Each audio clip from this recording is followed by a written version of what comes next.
If you're in an abusive relationship, you're not going to sit here and say, oh, a better day is coming. And that's a problem with positive toxicity. A better day is coming. I'm sure he's just had a bad day. Some people have it worse, etc. And the cycle continues. When it comes to natural hair, a lot of us are in denial that we have not mastered our routines. We do not want to hear the reality or the challenges that come with natural hair.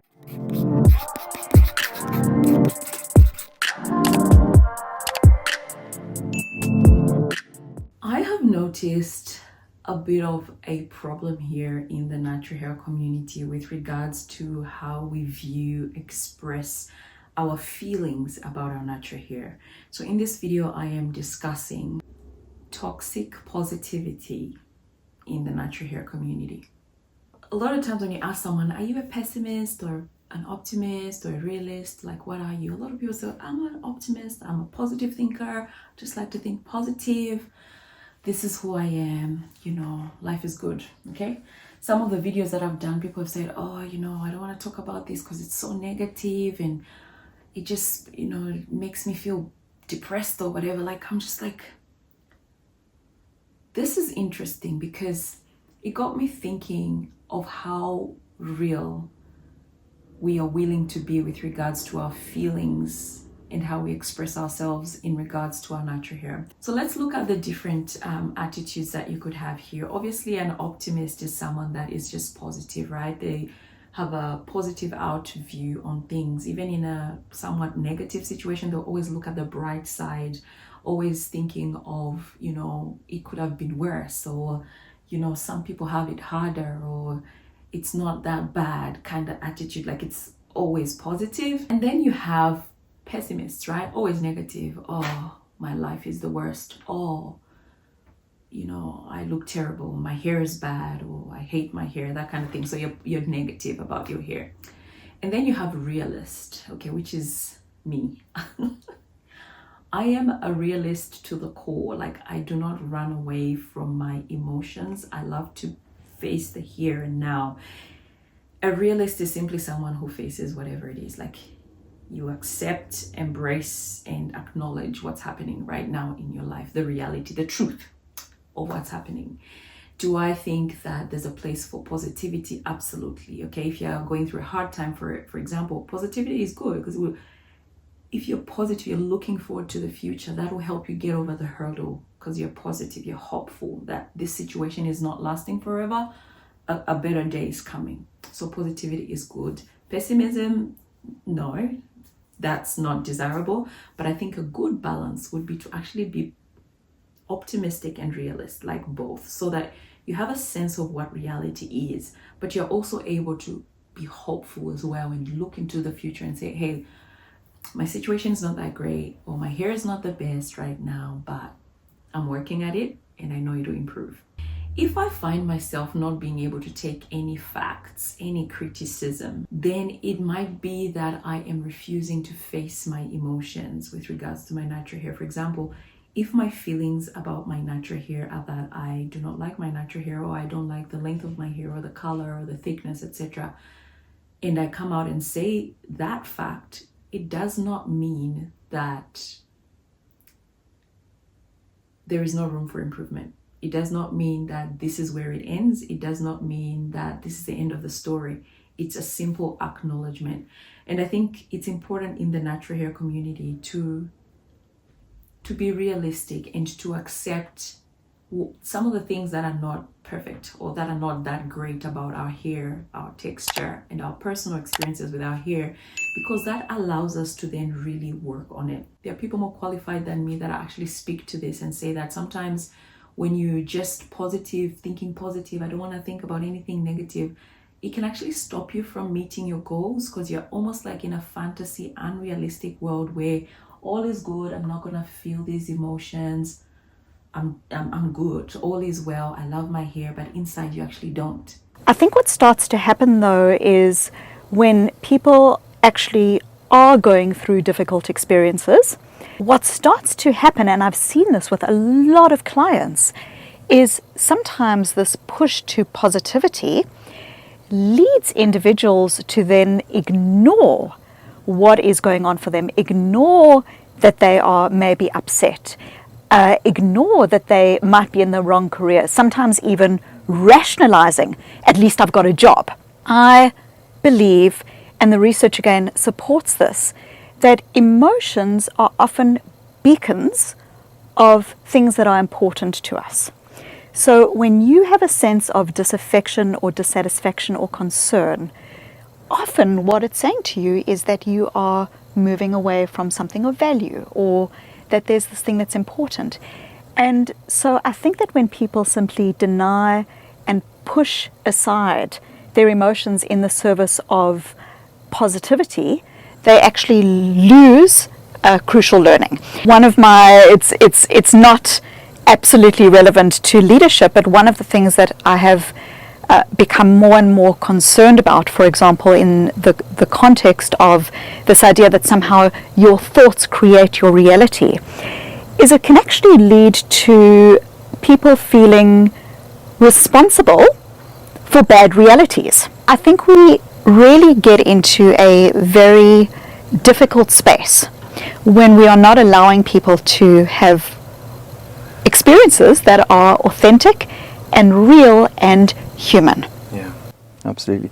No, that's fascinating, because I think there's the other side of it as well, is that there's a backlash with the power of the secret, that they just say visualization is everything, but they miss the point about execution, that they've actually got to do things as well. There's been some fascinating research that actually looks at the idea of mental contrasting, that when people are trying to change habits and they visualize themselves as an effective leader or a newly thin individual or as newly healthy, that those individuals are less likely to change their habits, because that positive visualization actually almost tricks your brain into believing that you've done the hard work that's necessary to get there. Okay. So you talk about it in the book as well, but it's therefore the power of positive thinking isn't wrong per se, but it's not the panacea, and you've got to be both optimistic but also realistic about your current situation. Well, I think one of the core things that I'm talking about is the idea that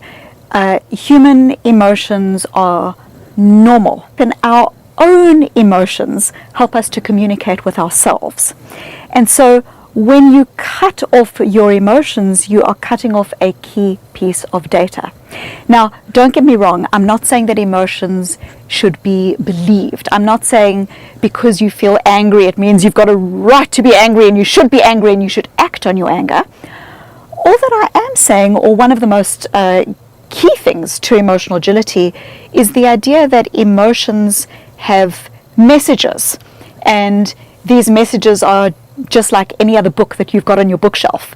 You don't need to pick up the book and believe the whole story and act on the whole story, but it's a piece of data just like your other piece of data in organizational life. So if you acknowledge those feelings for real, then you might actually end up acting on them to actually impact and change that course. However, if you switch off those either negative emotions or the reality of your feelings, it could put you in a situation where you're not able to make any changes because you're just positive. And I'm not saying everyone that's positive will have this fate, okay? But sometimes toxic positivity specifically is when you just lack emotional agility. You're not able to actually feel and sit and be still, I guess, in whatever emotions you're feeling. God gave us the ability to feel all these emotions for a reason. If you are faced with a lion's coming, you're just going to sit here and say, all is well, I know a car will be here soon, I'm just going to sit here. No, fight or flight, we need to act now. It's a bad situation. You have to acknowledge this is life or death. I'm in danger. This is serious. You have to acknowledge reality. If you're in an abusive relationship, you're not going to sit here and say, oh, a better day is coming. And that's a problem with positive toxicity. A better day is coming. I'm sure he's just had a bad day. Oh, he beat me, but it's not the end of the world. Some people have it worse, etc. And the cycle continues. There needs to be an acceptance of reality and saying, this is not ideal. Okay, this is not ideal. Okay, I am not happy. Okay, how do I make this change? Of course, you try, etc. But if it's time to leave, you need to be able to leave. And what's going to make you leave is not positivity. What's going to make you leave is realism, like really accepting the current situation. When it comes to natural hair, a lot of us are in denial that we have not mastered our routines. We're in denial that we are not necessarily comfortable with certain styles. We are in denial that we don't have positive feelings about our hair. We do not want to hear the reality or the challenges that come with natural hair. There are challenges with everything, but people do not want to hear that. They just want to hear that, oh, natural hair is easy and it's 1, 2, 3. And if someone comes out here and says, I'm having a hard time, no, you just haven't learned, no. Like, it's okay to acknowledge, thanks for expressing that, you're finding it hard to look after your hair. I know there is hope. I know there's things that we can implement, etc. But it's important, that acknowledgement is important because it builds your self-confidence, right? It grounds you in your feelings. Some people are not able to deal with their own negative feelings. If you're a parent, not only do you need to deal with your own negative feelings, you also have to deal with the child's negative feelings and also allow them to come to you with negative feelings and emotions. And you need to be welcoming, understanding, and acknowledging. There's nothing worse than someone saying, if I was, God forbid, diagnosed with something really bad and the prognosis is really bad, and someone just came and say, just think positive, all is well, the future is bright, or you've lived a full life. Like, it's good, okay? It's okay to think positive, but that is also false reassurance. Like, I have not lived a full life. I'm still young, okay? The reality is this is bad. The prognosis isn't good.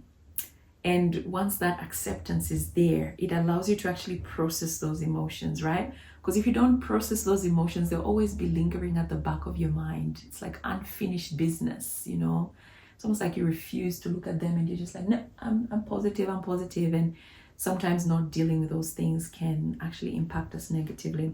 So I think we need to kind of liberate ourselves as women to say, okay, look, there's a woman actually that came out here and she was talking about she doesn't want her hair to look like Mufasa and she doesn't look beautiful, natural. And a lot of people came out here and beat her, and more elegant people were able to see both sides and say, look, a lot of people actually feel like this. She just has the confidence to actually say it, and maybe saying it is the first step in changing it. Maybe saying it, accepting it, acknowledging it is the first step in actually doing something, implementing it to make the change.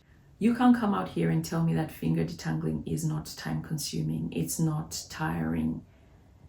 It is. You can't come out here and say, I can roll in and out of bed, or I can spend hours in my hair and, remove my long-term protective style for hours and be okay. Like, I'm not okay. I'm thirsty. I'm tired. And that's the reality. That doesn't mean it'll always be like that. It doesn't mean natural hair has to be like that. But right now, that's the season. We're acknowledging it. And that's the first step of making the change. And maybe that's the reason a lot of us are going back to relaxers and covering our hair, etc. Because there is no room for people to actually say their real feelings and their real experiences with natural hair in fear of being bombarded with all this policing. So girl, I thought I'd just come out here and make this video, open the discussion about what your thoughts are. Like I said already, positivity is good. However, emotional agility, okay, realism also has a place, and it's important to be able to feel all these emotions to be a fully functional person. People are big on positive thinking and only positive thoughts. I don't know, that's not reality. Like, you have to be a full-rounded individual and be able to see all these aspects. Anyway, you guys let me know what you think. Thanks for watching the video. I'll see you next time. Bye.